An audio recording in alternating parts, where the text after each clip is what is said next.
दोस्तों, पिछले कुछ दिनों से दुनिया भर में एक मूवी की कुछ ज्यादा ही चर्चाएं हैं। जो कोई भी इस मूवी को देख रहा है उसके रोंगटे खड़े हो जा रहे हैं और बहुत सारे लोग तो रोने पर भी मजबूर हो जा रहे हैं। और असली दिल तो उस वक्त दहल रहा है कि जब पता चल रहा है कि जो कुछ भी हम देख रहे हैं ये सिर्फ फिक्शन नहीं है, मतलब ये सिर्फ फिल्म नहीं है, ये तो सच है। ये एक इंसान की असली कहानी है, एक ऐसी असली कहानी जो इंसान के दिल को अंदर से हिला कर रख देती है। दोस्तों, ये फिल्म टेक्निकली भी इतनी ज्यादा एडवांस है, इस चीज का अंदाजा बस इसी बात से लगाया जा सकता है कि ऑलरेडी इस बात की मांग चल रही है कि इस फिल्म को ऑस्कर के लिए भेजा जाए। मगर इन तमाम चीजों से बिल्कुल उलट अगर हम लोग नजर डालते हैं गल्फ कंट्रीज की तरफ, मतलब अरब देशों की तरफ, और उनमें भी खास तौर से सऊदी अरेबिया की तरफ, तो वहाँ माहौल बिल्कुल अलग है। इस मूवी को कम्प्लीटली बैन कर दिया गया है। सऊदी अरेबिया में ही सोशल मीडिया के ऊपर बहुत सारे एक्ट्रेस लगातार इस फिल्म के खिलाफ मुहिम चला रहे हैं। इवन इस फिल्म से जुड़े हुए कुछ लोगों को तो माफी तक मांगनी पड़ गई है, जबकि इस फिल्म के खिलाफ एक्शन की भी मांग चल रही है। तो अब सवाल यही है कि आखिर इस फिल्म में ऐसा भी क्या है, क्या कहानी है इस फिल्म की, और वो इंसान कौन है कि जिसकी असली कहानी पर फिल्म को बनाया गया है। इस इंसान का सऊदी अरेबिया के साथ क्या कनेक्शन है, और सऊदी अरेबिया और कुवैत जैसे अरब देशों ने इस फिल्म को क्यों बैन किया है। साथ में सवाल ये भी है कि अगर आप लोग इस फिल्म को देखना चाहते हैं तो आखिर कहां से देख सकते हैं। तो चलिए अपने इन सारे ही सवालों के जवाब बड़े ही आसान भाषा में जानने की कोशिश करते हैं, लिहाजा वीडियो को एंड तक जरूर देखिएगा। दोस्तों, हमारी कहानी का आगाज होता है 1993 से, जब केरला का रहने वाला एक गरीब इंसान कि जिसका नाम नजीब मोहम्मद था, वो अरब देश पैसा कमाने के लिए जाना चाहता था। वो देख रहा था कि उसके इलाके के बेशुमार लोग अरब देशों में जाते हैं और काम करते हैं, और बहुत कम वक्त के अंदर ही वो इतना पैसा कमा लेते हैं कि उनकी और उनके पूरी परिवार की जिंदगी सफर जाती है। बस यह देखकर उसकी भी ऐसा करने की ख्वाहिश थी, और अपने इस ख्वाहिश को पूरा करने के लिए वो किसी भी हद तक गुजर जाने के लिए तैयार बैठा था। उन्हीं दिनों ही नजीब की मुलाकात एक एजेंट से भी हुई, जिसने नजीब से कहा कि वो सऊदी अरेबिया की एक सुपरमार्केट में सेल्समैन की नौकरी को दिलवा सकता है। उसको मुंबई ले जाया गया, जहां पर उसको वीजा दिया गया, लेकिन वीजा के बदले में नजीब से लगभग 50,000 मांगे गए, और जाहिर है गरीब नजीब के पास ये रकम थी नहीं। तो इसीलिए अब नजीब ने अपनी पुश्तैनी जमीन बेचकर जैसे तैसे इस रकम का इंतजाम किया। पैसा देते ही नजीब को अब सऊदी अरेबिया जाने वाली एक फ्लाइट में बिठा दिया गया। सऊदी अरेबिया पहुंचकर एयरपोर्ट पर एक आदमी नजीब से मिला, जो उसको अपने साथ ले गया। 2018 में द न्यूज़ मिनट को दिए गए इंटरव्यू में नजीब ने खुद ही बताया था कि जब एयरपोर्ट से हम लोग लगातार चलते रहे और ये सफ़र 2 दिन का हो गया, तभी मुझको शक हो गया था कि कुछ न कुछ तो जरूर गड़बड़ है। लगभग 2 दिन का सफ़र तय करने के बाद नजीब को एक चटियल रेगिस्तानी इलाके में लाकर छोड़ दिया गया, जहां पर दूर दूर तक कुछ भी नजर नहीं आता था। और वहां जाकर नजीब को बताया गया कि आज से उसको यहीं पर काम करना है, और काम भी क्या करना है, तो बकरियां चराना है। नजीब के मुताबिक उस खतरनाक रेगिस्तानी इलाके में उसके अलावा 2 और लोग भी थे, जिनमें से एक उसका बॉस था जबकि दूसरा उसका भाई था। ये दोनों ही लोग नजीब के ऊपर जुल्म सितम किया करते थे, और नजीब को न सिर्फ एक मजदूर बल्कि ये कहिए कि एक गुलाम की तरह रखा करते थे। हर दिन नजीब का एक ही काम था कि लगभग 700 के करीब जो बकरियां थीं उनकी देखभाल करना, उनको चराना। और सबसे ज्यादा हैरानी की बात तो ये है कि महीनों बल्कि सालों तक यह काम करने के बावजूद भी नजीब को फूटी कौड़ी भी नहीं दी गई। नजीब की हालात दिन पर दिन बिगड़ती जा रही थी। जो मालिक था वो तो खुद टेंट में सोया करता था, जबकि नजीब को बाहर सुलाया करता था। इसके अलावा खाने के लिए भी कुछ नहीं दिया जाता था, सिर्फ सिवाय एक ब्रेड के, जो बहुत मोटी और कच्ची हुआ करती थी। उस ब्रेड को गले से नीचे उतारने के लिए भिगोना पड़ता था, और भिगोने के लिए भी वहाँ पर सिर्फ बकरी का दूध ही हुआ करता था, और बकरियों को भी क्योंकि कभी नहलाया ही नहीं जाता था, तो नजीब के मुताबिक बकरियों के दूध से हमेशा स्मेल आया करती थी। वैसे नहाने की इजाज़त तो खुद नजीब को भी नहीं थी। नजीब लगभग 2 साल तक नहीं नहाया, और कपड़े के नाम पर भी सिर्फ एक लंबा सा लिबास शुरू में ही दे दिया गया था, जिसको नजीब ने लगातार 2 साल तक पहना। और 2 साल तक ना तो नजीब के बाल कटे ना दाढ़ी कटी, और शक्ल इतनी भयानक हो चुकी थी कि नजीब खुद भी देखकर घबरा जाए। बीच गुमनाम रेगिस्तान में रहने वाले नजीब को आसपास में कहीं भी जाने की इजाज़त नहीं थी, बल्कि वो बकरियां भी चराने जाता था तो उसका मालिक उसके ऊपर नज़र रखता था।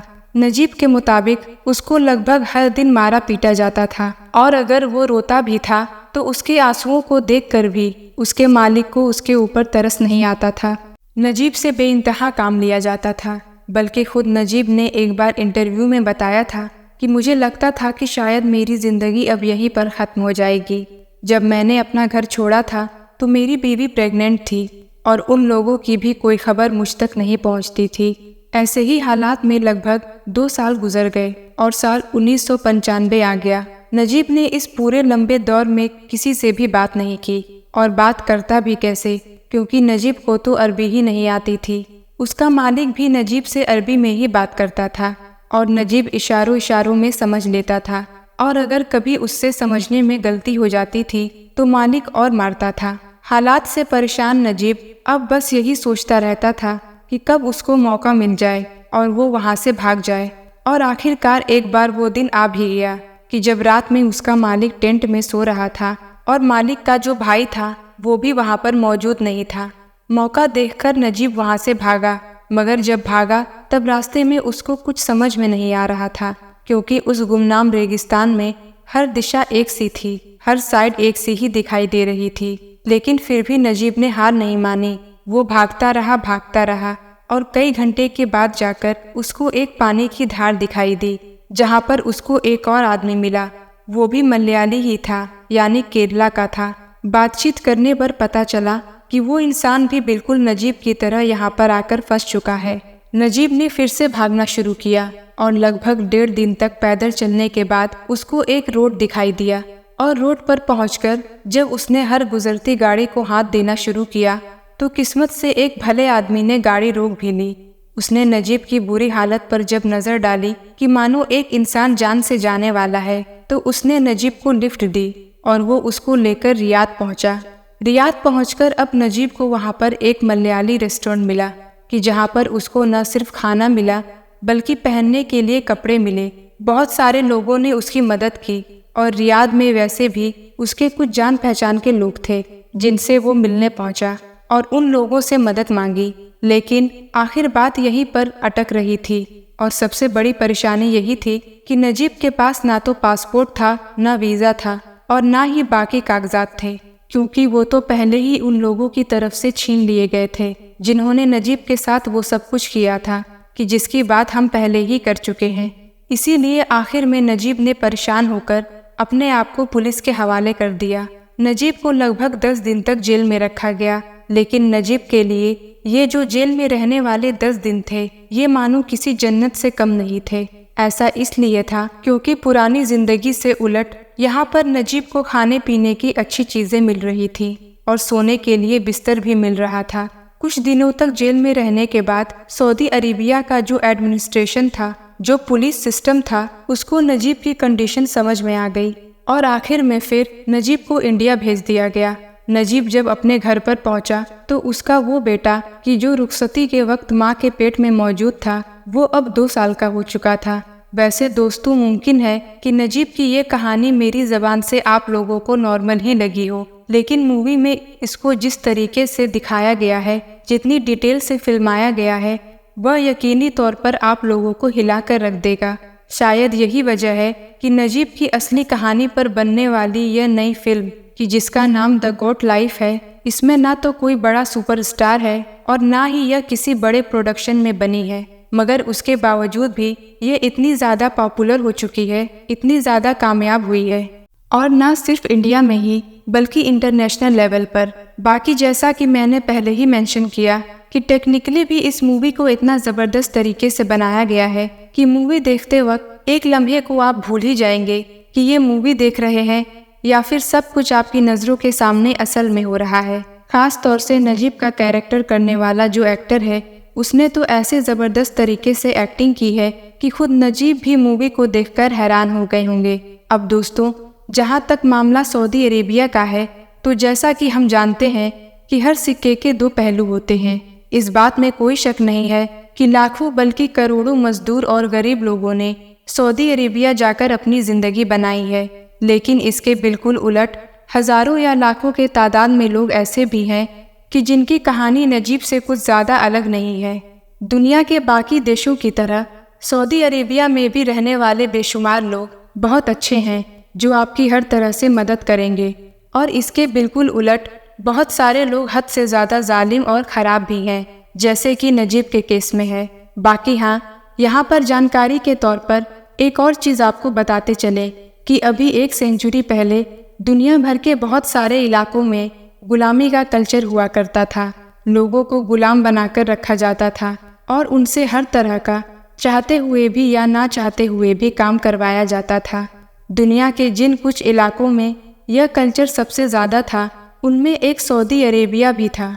जब दुनिया के बाकी इलाकों में गुलामी का कल्चर ख़त्म हुआ तो वक्त के साथ सऊदी अरेबिया में भी ख़त्म हो गया, लेकिन वहाँ के कुछ लोगों में इसका असर अभी भी नज़र आता है, जिसका इस्तेमाल वो कफ़ाला सिस्टम के ज़रिए से करते हैं।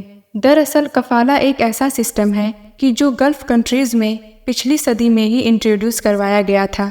आसान भाषा में समझे तो कफ़ाला सिस्टम कुछ इस तरीके से काम करता है कि अरब दुनिया का एक शख्स दुनिया के बाकी देशों के इलाके से लोगों को अपने यहाँ पर बुलाकर नौकरी दे सकता है, और अरब देशों का जो इंसान ऐसा करता है उसको काफिल कहा जाता है।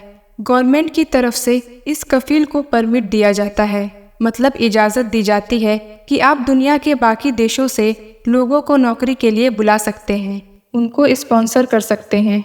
और इसी सिस्टम के तहत ही हमने देखा था कि 1970 के बाद से बेशुमार लोगों को अरब दुनिया में काम मिला था। करोड़ों लोगों को काम तो मिला, लाखों की जिंदगियां भी संवर गईं। लेकिन एक बड़ा नंबर ऐसा भी था कि जिनकी किस्मत में नजीब जैसा कफील आ गया कि जिस कफील ने उनको नौकरी देने के बजाय अपना गुलाम ही बना डाला, उनके ऊपर जुल्म सितम किया, उनका पासपोर्ट, उनका वीज़ा सब कुछ जब्त कर लिया, जिसकी वजह से वो लोग अपने घर पर कभी वापस ही नहीं लौट सके और रेगिस्तान में ही मरकर रह गए। इवन कई बार तो इस तरह के भी खुलासे हुए हैं कि इस तरह के जालिम कफील अपने यहाँ पर जो बंदे होते हैं जिनको ये गुलाम बनाकर रखते हैं, इनको दूसरे कफीलों को बेचते हैं, जिससे क्लियर पता चलता है कि इस तरह के कफील इन लोगों को अपना नौकर या अपना मजदूर नहीं बल्कि गुलाम ही मानते हैं। उस दौर में दोस्तों, जब नजीब जैसे तैसे इंडिया वापस आने में कामयाब हो गया था और उसकी ये दर्द भरी कहानी जब लोगों ने सुनी और आसपास में फैलनी शुरू हुई, तो केरला की एक जो मशहूर राइटर है यानी बिन्यामीन, उन्होंने इस पर एक नॉवेल लिखने का फैसला किया जिसका नाम है आदू जीवितम।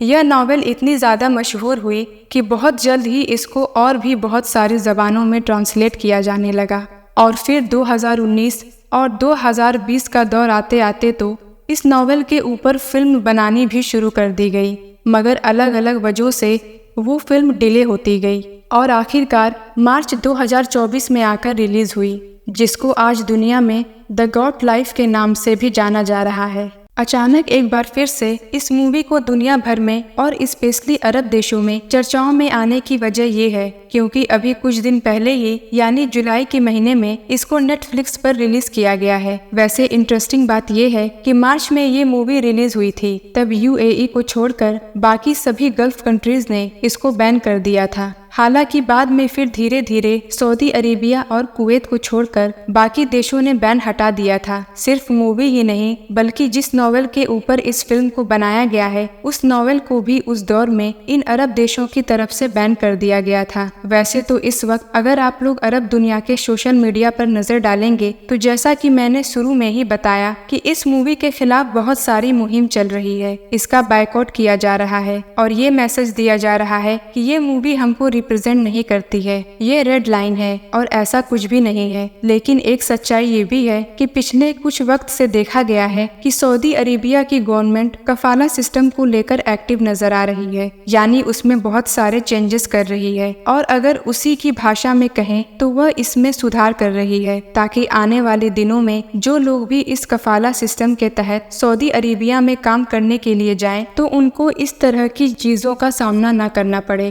फिलहाल दोस्तों दोस्तों, इस पूरी कहानी को लेकर आप लोगों की क्या राय है, कमेंट बॉक्स में जरूर बताएं और हमारी वीडियो से अपडेटेड रहने के लिए हमारे चैनल को सब्सक्राइब करें और नीचे मौजूद बेल आइकन को जरूर क्लिक कीजिएगा।